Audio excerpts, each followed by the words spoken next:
The following is brought to you by paulakers.net. Well, hello everyone. Day 3, Sacred Valley. It was epic in the morning. The weather was fantastic. And look at these capsules on the side of this cliff. This became a very popular thing and they had to build more of them. They're about $400 a night and you stay up there and gaze at the stars. Absolutely spectacular. I could not believe what I was seeing. These were the first ones. The other ones were the second set they built, and they're completely self-contained. So now we're going to go to the most amazing little town. You will not believe it. And my amazing guide, Gina, will explain. We are in our third day, and we are here in Ollantaytambo, which is a very important and unique town in all Peru. People was living here since pre-Inca times. So just imagine after all more than 600 years, there are not many changes here. So also this town has a strategical location. It's at the end of the Sacred Valley, is at the entrance to the way of Machu Picchu, the jungle area. Right. So this is Inca, and this is a different period after Inca. Yeah. We are in Ollantaytambo. This is a very important Inca town. And this is what happens when you don't have Wi-Fi and smartphone. You have plenty of time to stack rocks and make beautiful, beautiful village. So nothing like having a beautiful village and how about a dwelling on the side of a cliff. The Incas were unbelievable what they did, and their rock work, their stone work, insane. So that little joint allows the rock not to slide from side to side. So everything's interlocking, and this is an earthquake, a seismic area. And these rocks would shake and shake, but they go right back into place, which is very interesting. So we want to talk about quality. These people understood quality at the highest level. I've never seen rock work like this, to be honest with you. And I don't even know how they lifted them, let alone cut them to this perfect shape every time. But they just did it, and they have all these little relief joints, boom, interlocking, just absolutely perfect. You can see the orange lichen growing on the rocks, which is beautiful as well. And then as we walk up here, we're going to walk through this little gateway that's incredible. But look at these handholds. These are the handholds that they probably actually held onto and climbed up. Could you imagine Incas grabbing these, let alone building the whole thing? But here is the entrance to the Sacred Valley.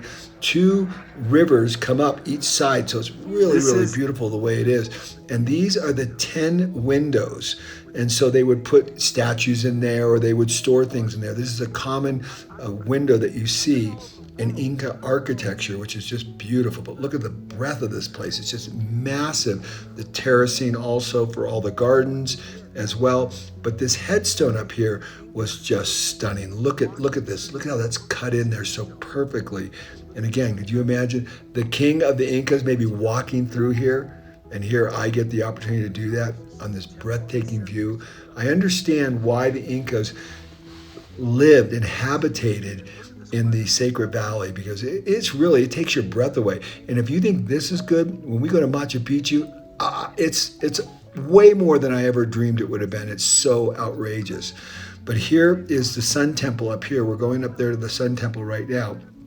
And look at the size of these rocks. They're just absolutely massive. I have no idea how they did it. You know, I've been to Stonehenge. I've been to a lot of different places. Stonehenge is cool, but I mean, what these people did here is on a whole nother level completely. The rocks are bigger, or at least they appear to be bigger, and there's a whole lot more of them. And these Inca temple sites are everywhere, all over Peru. So they were very prolific. This is a very powerful civilization that really knew things well. And I always have to do my push-ups, you know, make my trainer Gio happy. So I always took an opportunity to pump out a couple of those real quick. And this is the first time I ever saw terracing actually with potatoes being grown there. Really, really cool. And I got some great pictures of that as well. But the valley is just beautiful. You can see the town down below. They had great water supplies everywhere.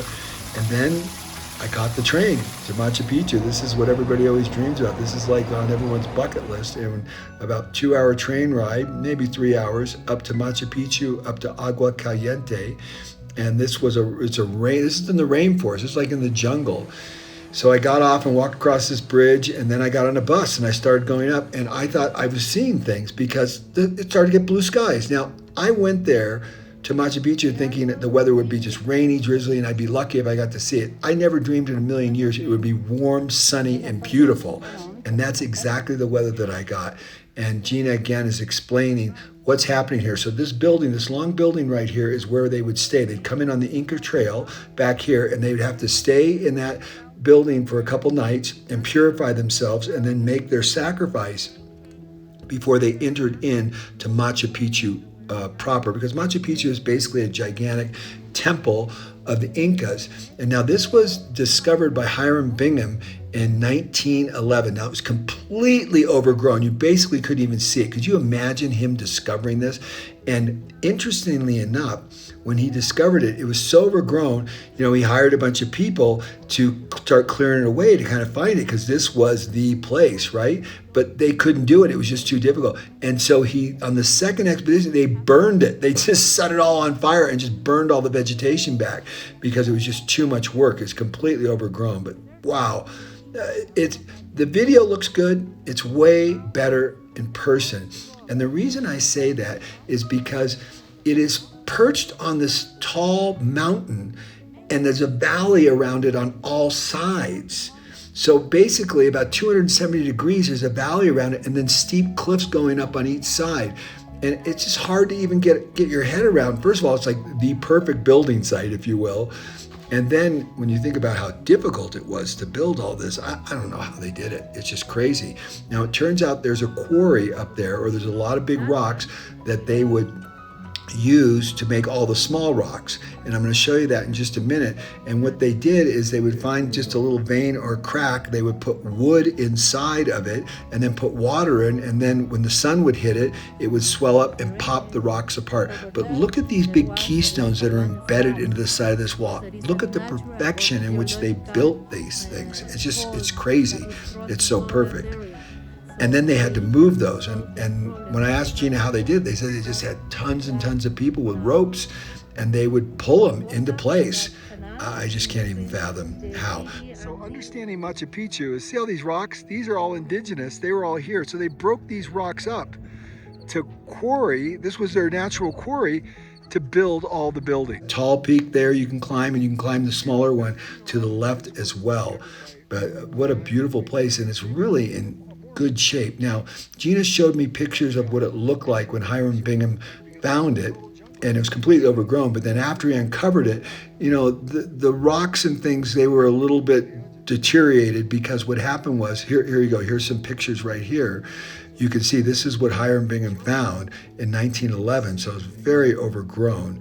And what happened was all the trees and everything, grew up around all the rock work, and it actually lifted and destroyed some of it. So when they took out the trees, they restored a lot of it. And what I learned is this is a UNESCO heritage site. UNESCO doesn't allow them to restore anything. They can just maintain it. So I think before it became UNESCO, they actually restored a lot of the walls. So it looks like it's in very, very good condition. I mean, one of the best archaeological sites I've ever seen. So this is one of the main temples right here where they would do the sacrifices.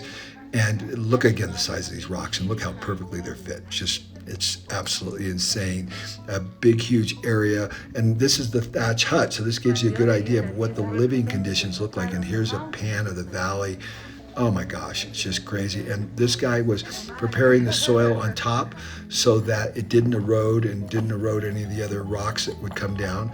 And I talked to him a little bit. You can see all the terracing there. So what is this? That is the temple of the Condor. There are two big rocks like that one we can see in front that are representing the wings of the condor. And come here, please. Look at down there. At the bottom, there are some other rocks that were carving representing the body, the head of the condor. Because what they try to represent there is a condor that is eating. Yeah? So they used to put some offerings there. They offer the corn beer. They offer and make some sacrifices of llama in honor to this. So that's where they sacrifice, I see, for the condor, because they like llama. Yeah. Got it. Beautiful. Could you imagine when this whole village was completely built up? Here's a simulation of it, a little picture of what it must have looked like. But wow, look at the vegetation down there. So that's what Hiram Bingham must have found when he did. Look how thick and overgrown that was. And he had to come in here and discover all this. just pretty crazy, and you can see the rubble. So this is probably what it looked like pre-restoration. See how it's a little rubbly looking compared to the restored areas. But now, because of the UNESCO, they can't do any of that restoration. And here's the rain valley. So this is what it's normally like, and I got a sunny day. I can't even believe it. And these mountains, these are the Andes, and they're just fantastic. Just huge mountains, and we're already up at, I don't know, I think we're about 8,000 feet here. So it's pretty high. Hopefully you enjoyed that. Brought to you by paulakers.net, where you'll find all Paul's books and lean resources for free, including the new 2-second lean play app, like Audible, but free. To listen to Lean is Lean on the 2-second lean play app at paulakers.net.